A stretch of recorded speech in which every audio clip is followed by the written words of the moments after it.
La grandeza de una persona está determinada por sus pensamientos. Esta verdad eterna ha sido demostrada una y otra vez por las vidas de individuos exitosos como Elon Musk, Steve Jobs y Jeff Bezos. Napoleon Hill, en su famoso libro Piensa y hagas rico, dijo, en lo que piensas, te conviertes. Pero si eso es cierto, ¿por qué tanta gente lucha por tener éxito? ¿Acaso no piensan en su futuro? ¿No logran ver su propio potencial? La historia de hoy descubre las respuestas a estas preguntas y te enseñará una lección poderosa. A lo largo del camino, también aprenderemos algunas palabras nuevas para mejorar nuestras habilidades. Así que quédate con nosotros hasta el final. Prometo que este video valdrá la pena de tiempo. Iréis una vez, en la deliciosa estación central de Milán, vivía un mendigo llamado Lorenzo.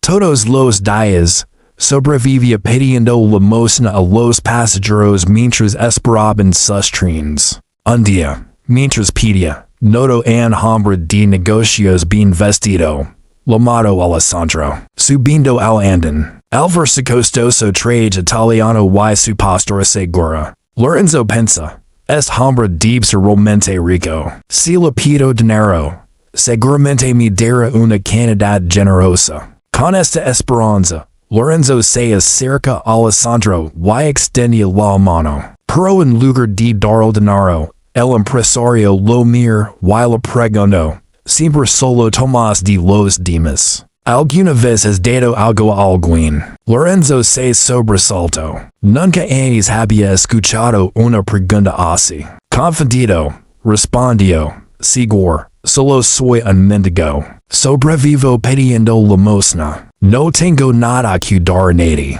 Alessandro sonrió levemente y dijo, si crees que no tienes nada que dar, entonces tampoco tienes derecho a pedir nada. Soy un hombre de negocios. Creo en el intercambio. Si puedes ofrecerme algo, puedo dar algo a cambio. Pero si no tienes nada que dar, yo tampoco puedo dar nada. Diciendo esto, Alessandro abordó su tren y se fue. Lorenzo se quedó allí, admito. Siguió repitiendo las palabras del empresario en su mente. He estado pidiendo durante tanto tiempo, pero nadie me ha dicho esto antes. No fui grosero, pero dijo la verdad. Si no puedo ofrecer nada a cambio, ¿por qué debería la gente darme algo? Por primera vez, Lorenzo se dio cuenta de que tal vez esa era la razón por la que la gente nunca le daba mucho dinero, porque él no les ofrecía nada a cambio. Esa noche se quedó despierto, sumido en sus pensamientos. ¿Pero qué puedo dar? Solo soy un mendigo. No tengo nada. Sin embargo, las palabras de Alessandro siguen resonando en su mente. Si quieres recibir, primero debes dar. Pasaron 2 días. Lorenzo no le pedía dinero a nadie. Estaba demasiado ocupado pensando. El tercer día, mientras estaba sentado en la estación, notó un grupo de flores silvestres floreciendo cerca de las vías. Sus colores vibrantes llamaron su atención y, de repente, se le ocurrió una idea. Y si, en lugar de solo tomar, ofrezco algo a cambio. ¿Qué tal si le doy a la gente una flor cada vez que me den limosna? Decidido, se acerca, arrancó suavemente un puñado de flores y regresó a su lugar habitual. Cuando alguien le entregaba una moneda,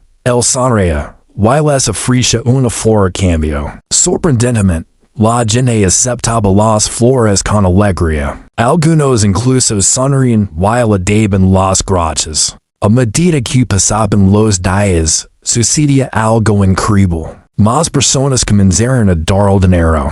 Pero notó un patrón. Mientras tenía flores, la gente daba generosamente. Cuando se quedaba sin flores, las donaciones disminuían. Así que es verdad. A la gente le gusta recibir algo a cambio. Pensa. Un día, mientras entregaba flores a cambio de limosnas, vio a Alessandro nuevamente, sentado en el tren. Emocionado, recuerdo hacia el dijo, Sigor, hoy tengo algo para daral. Si me da dinero, la der flores a cambio. Alessandro sonrió. Le entrego algo de efectivo y tomo unas cuantas flores. Verdaderamente has entendido el valor del intercambio, dijo. Hoy, ya no eres solo un mendigo. Te has convertido en un hombre de negocios. El tren liga a la siguiente estación y el empresario se bao. Lorenzo se quedó allí.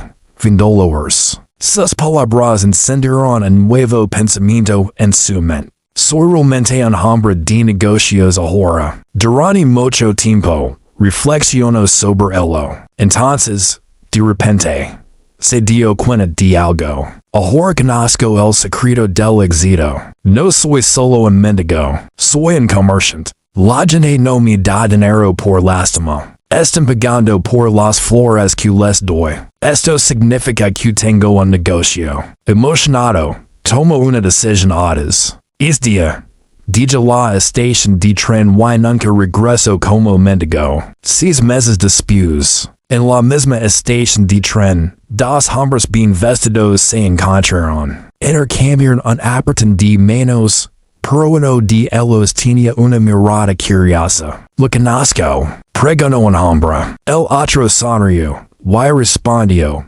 sí, nos hemos encontrado dos veces antes, justo aquí. En es mismo tren. El primer hombre frunció el cejo, tratando de recordar. Entonces sus ojos se abrieron con sorpresa. Espera, tú eres el mendigo. Aquel que me niega dar dinero, y luego más tarde te compra flores. El antiguo mendigo, Lorenzo, se rió. Sí, era yo.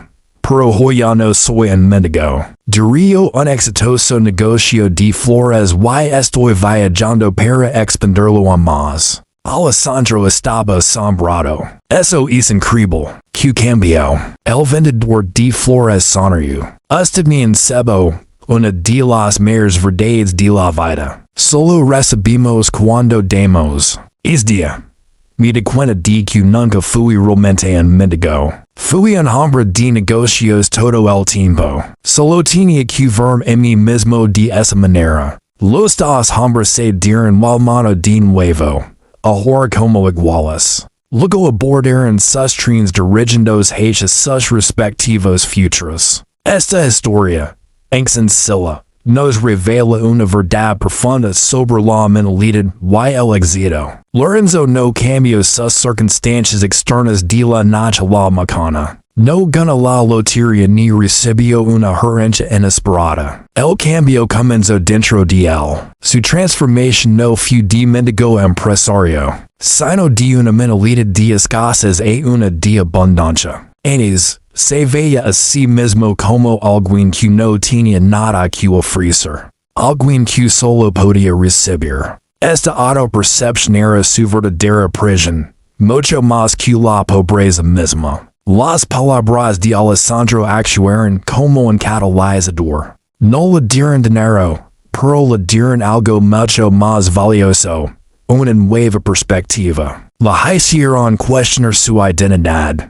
Siempre solo tomas de los demás. Esta pregunta obligó a Lorenzo a mirarse al espejo y ver no solo a un mendigo, sino a un ser humano con potencial. El momento en que decidía ofrecer flores a cambio de limosna fue el punto de inflexión. Ya no estaba simplemente pidiendo, estaba participando en un intercambio. Un principio fundamental de los negocios y de la vida misma. Estaba creando valor. Las flores no eran valiosas en sí mismas, pero el gesto, el acto de dar, transformó la interacción. Al principio, Lorenzo todavía se veía a sí mismo como un mendigo que había encontrado un truco para obtener más dinero. Pero la segunda conversación con Alessandro solidificó el cambio. Hoy, ya no eres solo un mendigo. Te has convertido en un hombre de negocios. Estas palabras le dieron permiso a Lorenzo para adoptar una nueva identidad. Cuando comenzó a verse a sí mismo como un comerciante, como alguien que vendía un producto, Su comportamiento y sus decisiones cambiaron drásticamente. Deja de depender de la compasión de los demás y comenzó a confiar en su propia capacidad para generar ingresos. Deja la estación no por tuviera que hacerlo, sino por su nueva identidad de hombre de negocios. Ya no encallaba en el viejo molde de mendigo. La vida se forma por como nos vimos a nosotros mismos. Si te percibes como débil, incapaz o una víctima de las circunstancias, tus acciones reflejan esa creencia y tus resultados la confirman. Tu mente buscará constantemente pruebas para validar esa identidad. Pero si, como Lorenzo, eliges ver como fuerte, capaz y exitoso, incluso antes de que la evidencia externa lo demuestre, tus acciones comenzarán a alinearse con esa nueva visión. Empezarás a buscar oportunidades en lugar de obstáculos. Verás recursos don antes solo veías carencias. No se trata de negar la realidad, sino de reinterpretarla. Lorenzo no nega ser pobre, pero deja de definirse por su pobreza. Tu identidad no es algo fijo, es una historia que te cuentas a ti mismo todos los días. Y la buena noticia es que puedes cambiar esa historia. Empieza por dar. Incluso si sientes que no tienes nada, puedes dar una sonrisa, una palabra amable, tu tiempo, tu atención o una pequeña habilidad que posees. Al dar, pasas de una mentalidad de carencia a una de contribución. Te posicionas como una fuente de valor, no como un mero receptor. Es simple cambio de enfoque puede desencadenar una poderosa reacción en cadena, atrayendo más oportunidades y abundancia a tu vida. Así que no te limites por tu situación actual. Mira a ti mismo como la persona que quieres ser. Por cuando tus pensamientos cambian, tu futuro también cambia. Si te gusta esta historia, dale me gusta. Camina abajo que aprendes y compartela para inspirar a otros. Tu apoyo nos ayuda a seguir creando contenido como este. Nos vemos en la siguiente historia. Gracias por vernos.